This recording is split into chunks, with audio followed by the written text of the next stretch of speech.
Hi, frequent flower subscribers. It's Sarah LeBou with Main Street Florist, and I'm here to show you another tutorial of how to design with the frequent flowers that you received this month.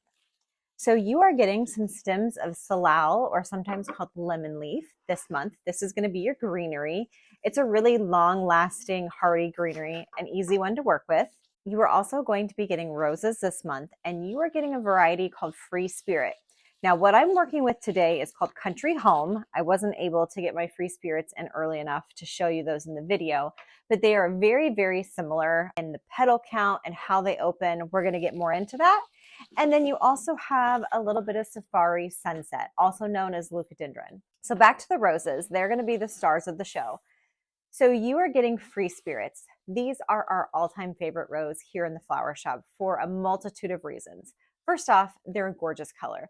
The ones that you have are going to be sort of a two-toned coral. So they will incorporate sort of hot pinks, light pinks, corals, and oranges, and have that two-toned, or sometimes we call it a bicolored rose. What's really interesting about Free Spirits is as they age, they sort of fade in color, almost like the fall leaves though. The beauty just continues. So as they fade, they just transition, and it's just, they age well. We all wish we could age well as a beautiful Free Spirit rose. The other thing that we love about the varieties like the Free Spirit, or like I said, this peach color is called Country Home. It's sort of a light coral. There's also a peach called Shimmer, that they're all very similar in the variety of the rose, that they have a very high petal count. The other thing that we love about them is they will open wide for you. They'll be very wide and open, and they'll stay that way. They're not the type of rose that's going to stay tight in a bud form, and then eventually when it starts to age, those kind of droop and drop their heads. Traditionally, more of the red roses that you see on the market, we call them freedoms often, have more of that type of aging, where these will just fully open and then stay and keep their shape. Sometimes customers see a blown rose or an open rose as being an old rose. Traditionally, that was true. Now, the way roses are grown, they have so many different varieties and so many ways that they open and stay there, keep their shape. These roses, like I said, will fully open but stay open. Sometimes we're also familiar with like a rose that might blow open and then sort of shatter and lose its petals. These will not do this. So these Country Homes, the Shimmers, and then the Free Spirits that you have, we just love them for that reason. This high petal count makes them very similar to a garden rose. Our brides who are looking for kind of that full big rose, often we will suggest a variety like this. They can be more cost effective than your traditional garden roses, but still have the very same full effect. So obsessed with these.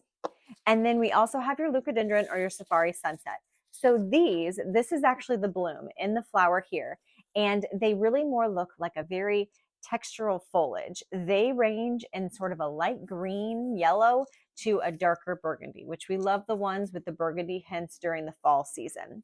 These are very long lasting, very hardy, low maintenance. We love these. So today I'm starting with a very simple vase arrangement. We're going to go over the basics of crossing your stems. If you've been with us here for a while, I'm probably not going to teach you any new tricks other than give you some fun facts about our flowers. Now, the vase I've chosen today, I love this vase. We have it in the shop and we use it often. So it looks similar to your traditional square cube vase. It's got a little bit more height though, and it's narrow. I think for beginning arrangers, this vase is perfect because it'll help keep your flowers in place a little bit easier than your big kind of 5x5 square vase. So we are going to design with this one today, and we are going to start out with our salal. I've got clean water in my vase with flower food added. That flower food just helps keep bacteria from growing, and then also gives a little added nutrients and energy to your blooms. So we are cutting our lemon leaf or our salal, and we are crisscrossing the stems to create a grid so that when we start to place the flowers, those flowers will not move. We also are removing any leaves that will hit below the water line. Okay, we've got our stems placed. In my typical signature style, we're going to kind of go asymmetrical. We're going to make it taller on the left and shorter on the right. If you're watching from home, it's probably the opposite of that. But we read left to right, so we want our height on the left and our lower kind of focal on the right. Makes it easier for our eyes, is a stronger design. We're also going to group our flowers for a stronger design. So I'm going to start with the height of my vase. So typically when thinking about the height of the vase, you want to do about 2.5 times the height of the vase, going to keep it balanced and keep it proportional. All right, so I'm measuring against the table.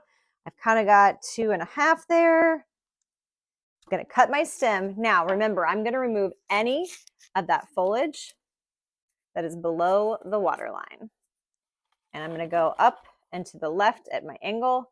If you're watching from home, it is to the right, but when I turn it around, it'll be your left. She's not staying exactly where we want her. That's okay. We're still going to work with it.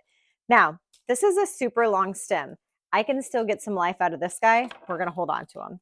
You also might come across some smaller laterals. Take those off. You can save those. We can find a purpose. If you're a retail florist, that's money. You're going to want to hold on to those and use them.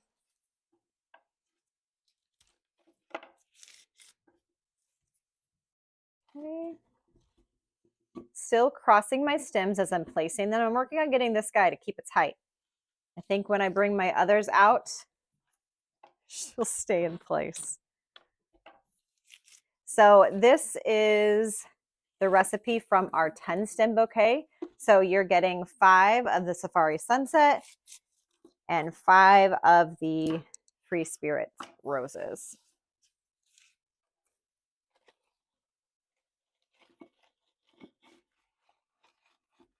All right, now that I got a few more of those stems, I can place that. Now, I do have these guys. We're going to use them. They're going to help keep our stems in place as well, kind of just filling in, almost just like added greenery. But like some of them, this guy kept his little lateral on top. Very cute.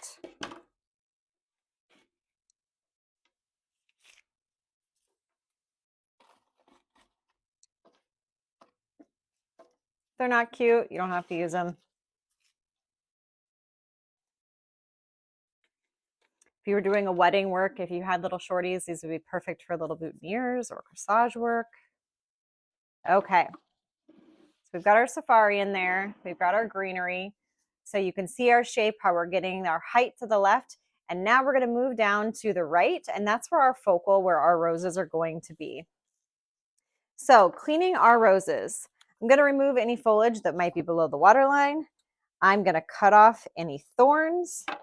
This variety that I have here, Country Home, and I do believe Free Spirits are similar. They don't have a ton of thorns, but they do have a few, so watch out.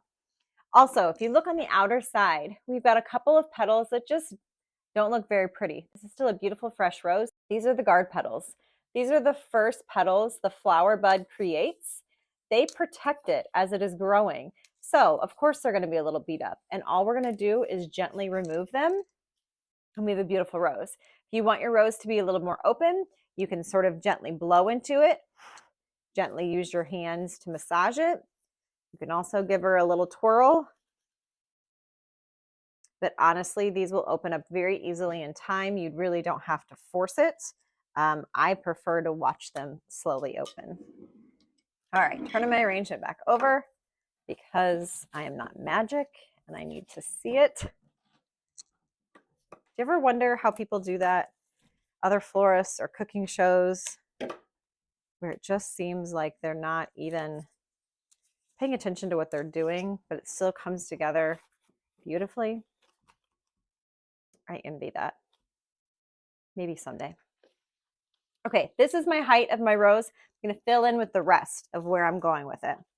So the flowers we chose for this month, fall gets really hard. We get really excited about all the fall flowers and options to give you guys for subscriptions, but we sort of feel like we get really excited for fall in August. So then we're giving you August, September, October, and November. I know some of you, I know you're going to have a Christmas tree. If you don't already, it's going to be up soon.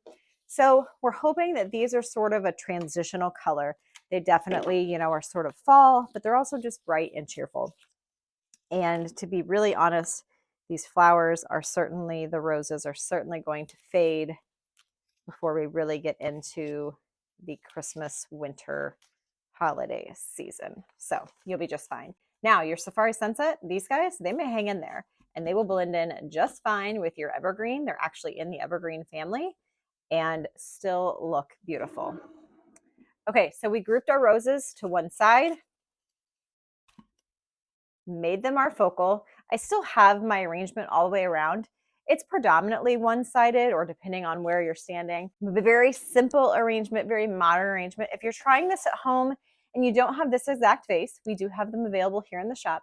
But I would look for something a little bit more narrower, a little bit more slim. All right, that's all I have for you this month for our Fruit and Flower tutorial.